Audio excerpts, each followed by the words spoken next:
বাংলাদেশ নৌবাহিনীতে আবার একটা সার্কুলার, যে সার্কুলারে এসএসসি পাস, ইন্টার পাস, আবার বেশিরভাগ ক্ষেত্রে আপনারা যারা 8 পাস করেছেন তারাও এই পদটি আবেদন করতে পারবেন। আবেদন কবে শুরু হচ্ছে, আবেদনের শেষ কবে তারিখ, আবার কত বয়স সীমা নিচ্ছে সেটা আমি বলে দিচ্ছি। বয়স সীমা হলো 18 থেকে 32 বছর।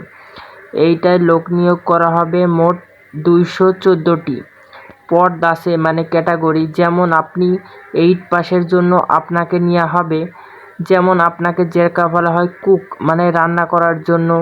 যারা মনে করেন এতে মানে এইচএসসি পাস করেছে তাদের জন্য এমন ক্যাটাগরি। আপনাদেরকে প্র্যাকটিক্যাল আমি সবই বলে দিচ্ছি এই ভিডিওতে। আবেদন মাত্র 120 টাকা নিতে পারে একটা আবেদন, আর একটা নিতে পারে শুধুমাত্র 56 টাকা।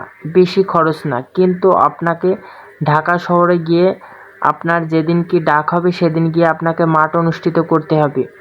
এর জন্য অনলাইনে আবেদন শুরু হয়ে গেছে, অনলাইনে আবেদন শুরু হয়েছে এই জুন মাসের 7 তারিখে, আবেদন শেষ হবে জুন মাসের 30 তারিখে। আপনারা জলদি আবেদন করুন। এখানে ক্যাটাগরি আছে 30টি পদের, 30টি পদের 30টি কাজ, মানে কোন পদে কয়টি লোক নেবে। প্রথম পদে আছে মানে ঝেটুনদার, মানে যাদের কারখানাতে মনে করেন অনেক ময়লা আবর্জনা পরিষ্কার করার জন্য তাদেরকে লোক নিয়োগ করা হবে, মোট 4 জন। এইটি অনেকটা এইচএসসি পাশের মূল্য শুভেচ্ছা সবেতন। আপনাদের যাদের এইচএসসি পাস তারা এইটা আবেদন করতে পারেন। এটা একটা ভালো মানের চাকরি।